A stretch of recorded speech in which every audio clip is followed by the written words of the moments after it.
Ya, kembali bersama dengan saya, Gembala Are, dan hari ini saya ingin sedikit berbagi mengenai firman Tuhan, yakni mengenai iman sebesar biji sesawi. Ya, jadi kadangkala ayat ini menjadi ayat yang mungkin agak sulit dipahami dan tidak mengerti secara konteks sehingga mengakibatkan adanya kelesuan iman atau merasa tidak layak. Mengapa saya katakan merasa tidak layak? Karena ada banyak orang berpikir bahwa kalau iman seseorang itu tidak ada sebesar biji sesawi, maka itu akan jadi masalah. Seolah-olah dia tidak akan selamat, ya bisa menjurus ke sana.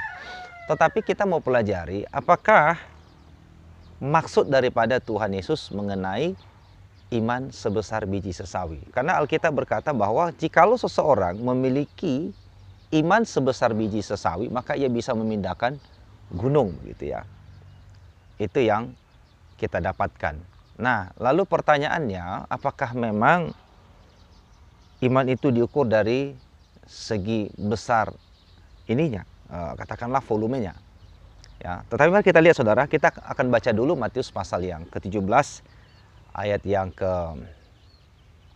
ayat yang ke-19 hingga ayat yang ke-20. Saya mau baca untuk kita.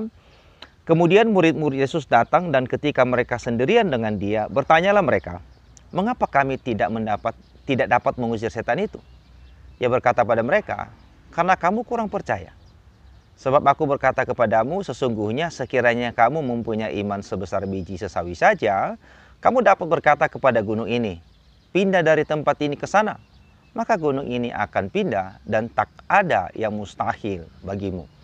Saudara-saudara, seolah-olah Tuhan mau berkata, setiap orang percaya kalau punya iman sebesar biji sesawi, maka ia bisa memindahkan gunung. Apakah benar demikian? Mari kita perhatikan secara seksama, saudara. Kira-kira kalau misalnya semua orang, katakanlah semua orang percaya memiliki iman sebesar biji sesawi, apa yang terjadi, saudara? Yang terjadi adalah kekacauan. Dan kenapa terjadi kekacauan? Karena orang akan mulai memindahkan gunung. Ya, bayangkan kalau misalnya Gunung Sinabung, ya orang Karo tidak suka dengan Gunung Sinabung, lalu dipindahkan ke tempat lain. Ya, lalu ketika itu dipindahkan, misalnya dipindah ke Kalimantan, orang Kalimantan tidak setuju karena ini Gunung Merapi. Nah, apa yang terjadi, saudara? Maka akan terjadi kekacauan.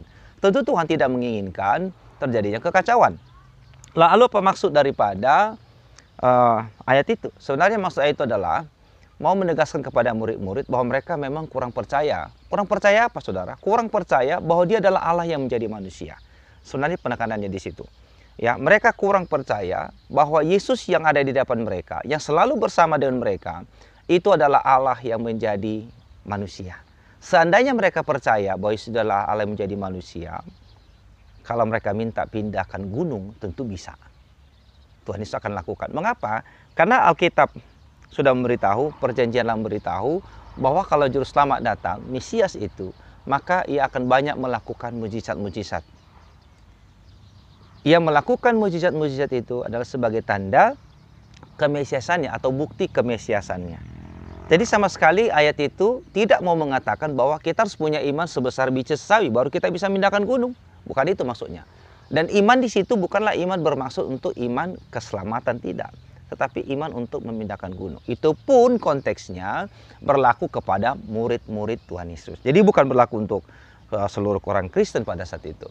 Nah, ini dibuktikan kalau kita baca misalnya dalam Markus pasal 16 ayat 17 hingga 18, bahkan mungkin dari ayat 14, di mana saat itu murid-murid tetap masih kurang percaya, bahkan tidak percaya kepada Yesus Kristus sebagai Allah yang menjadi manusia. Sehingga Tuhan menyatakan kembali. Ya, seperti itu. Nah, jadi saudara-saudara, untuk memperhatikannya, untuk mendapatkan jawaban yang benar, maka kita harus melihat secara konteks. Betulkah? Lalu kita bandingkan dengan ayat Alkitab lainnya. Kalau ada saja misalnya ada 100 orang yang punya iman sebesar biji sesawi, tinggal di daerah yang berbeda, maka akan terjadi kekacauan. Mereka pindahkan gunung, ya ini dipindahkan. Anda bayangkan tiba-tiba gunung di dekat Anda itu pindah begitu. Ya, itu masalah enggak? Wah, pindahkan kemana begitu? Ya, Kalau misalnya ada orang Jepang yang percaya, maka semua gunung yang di Jepang dipindahin begitu. Pindahin kemana? Ke laut begitu. Ya, apa gunanya begitu? Nanti kalau semua gunung dipindahin, kita nggak ada stok air. Itu jadi masalah juga, gitu ya. Jadi sekali lagi maksud Tuhan di situ adalah kalau murid-muridnya percaya bahwa dia adalah Allah yang menjadi manusia, maka tidak ada yang mustahil bagi mereka. Tapi itu pun terbatas.